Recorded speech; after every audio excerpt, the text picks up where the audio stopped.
All right, folks, so we're going to start with a yellow or white onion. It's really your choice. I like both. And since I have such a large onion, I'm making a big pot. I'm going to use 2 bell peppers. The base recipe, though, is 1 onion, 1 green bell pepper. You can add the extra colored bell peppers you would like. It's just going to add more great flavors.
All right, folks, so we got our onions and our bell peppers chopped up. Now, like I said, I'm doing a double batch today. Normally, I would stick 1 stick of butter in here. But since I'm use that really large onion and 2 bell peppers, I'm going to go with 2 sticks of butter right to start off with.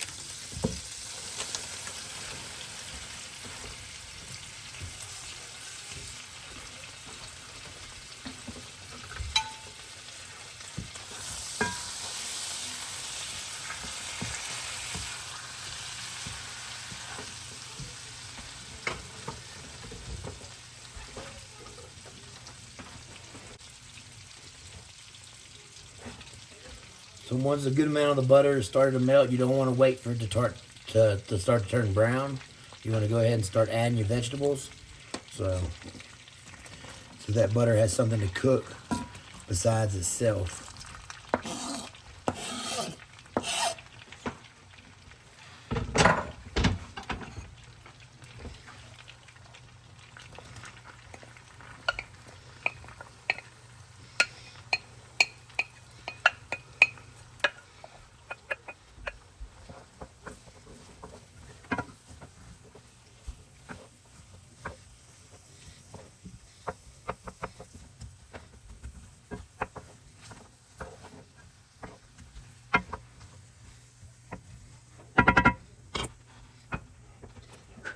So we're going to simmer that and continue stirring until our onions start to become clear.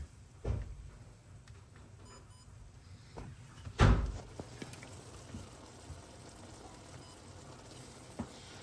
as you can see, it's kind of all melding together. You want to keep on going. Keep until those onions get translucent and the bell peppers kind of start falling apart.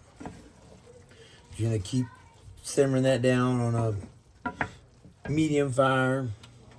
I've been running about 5. I'm going to turn it up to 7 right now. Speed up the process a little bit here.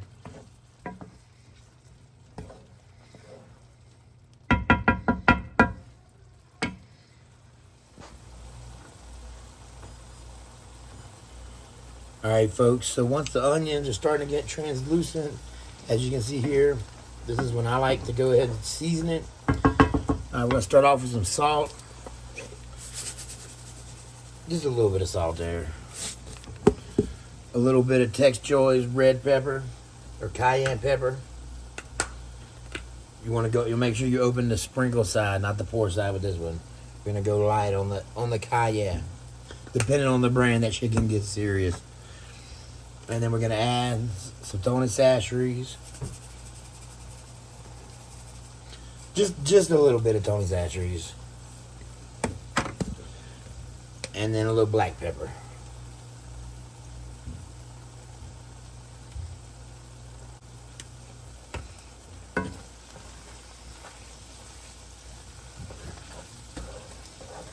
Get that all mixed up in there so them spices can meld with the peppers and the onions.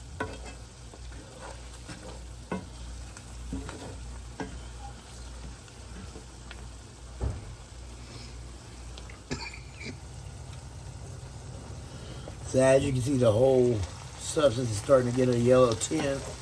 All of our onions are starting to get clear, but you still see a few pieces in there are white. So you want to keep going at this point. Just keep going. Keep letting it rot.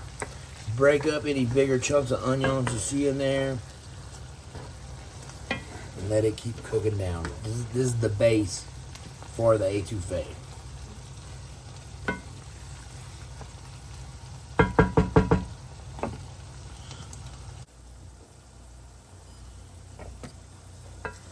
So we are almost there. We want just a little bit of brown to start to get around the edges of the onions and the bell peppers. You see that there? That is what we're looking for. It's almost time to add the next ingredient. Next ingredient is going to be some all-purpose flour.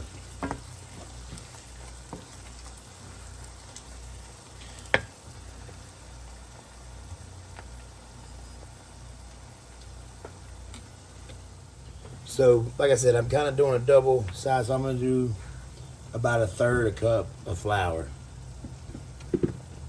I say, I lie. I'm going to do 1/2 cup. We'll see how that looks. I'm going to mix that right in. Get it incorporated with that, them vegetables and that butter.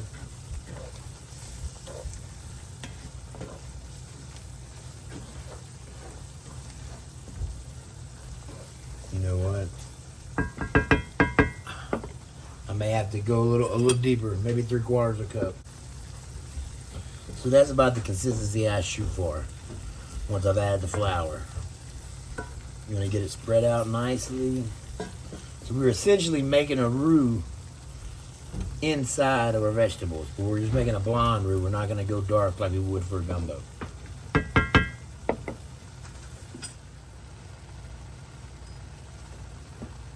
Alright, so as this is browning, you want to start almost constantly. So you give it a good stir, make sure you got all portions of it stirred. And then you want to kind of smooth it out back into a layer. Let it cook for a few seconds. You see that it frying that flour in the butter. That's what's going to make the sauce.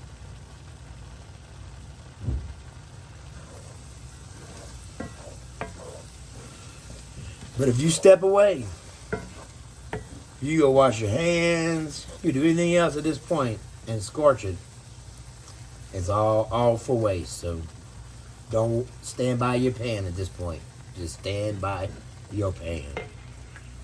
Alright folks, so I think I'm there. You can go a little darker, you can go a little lighter. It's all preferred to your taste, but this is about the darkness I'm looking for. And we're gonna go ahead and add the water. You don't want to add the water too quickly, and you want to add it slowly and let it mix with the hot butter and the flour and start to make it a little soft.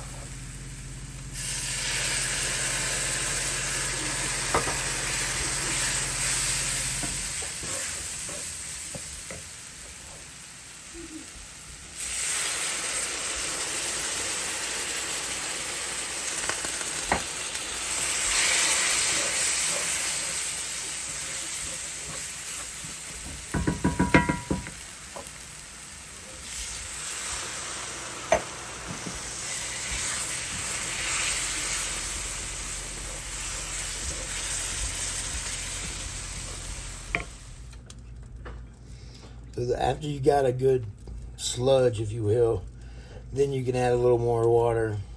You can see it starting to thin out just a little bit. I'm actually going to be transferring this to a big Magnum-like pot because the size of pot of étouffée I make is not going to fit in this little cast iron. But the cast iron is the pot you want to make your roux in and make your base. It can be done in other pots, but traditionally, that's what I like to use. Alright folks, so I transferred to my Magnum-like pot. The first one we were using was the cast iron. Those are two of the featured weapons in a Cajun chef's arsenal. But so, as you can see, we added water till we got a little thicker than a soup. Not quite as thick as like a milk gravy. Again, add the seasonings to your taste, to where you think it tastes just right. And then once we get here, that's when we're gonna get it ready to add the shrimps. Alright folks, so we got a nice simmer going on. We got the thickness we want. We're gonna add our shrimps. These are some 26s, I believe. They were butterflied already, but not peeled. If you guys want, I can show you how to head and peel them. That's usually the cheapest way to get them. Doesn't matter, you can use whatever size shrimp you like. And really from this point, it's just letting it simmer long enough to the shrimp or to the desired texture you would like. You just spread them out in there. Rinse them good before you and drain them before putting them in. It's a lot of shrimps I put in there, huh? Got these damn Cajun boys, they're hungry. They're never not hungry. A little stir. Get everything mixed in nice. And let it simmer. 5 to 7 minutes, folks.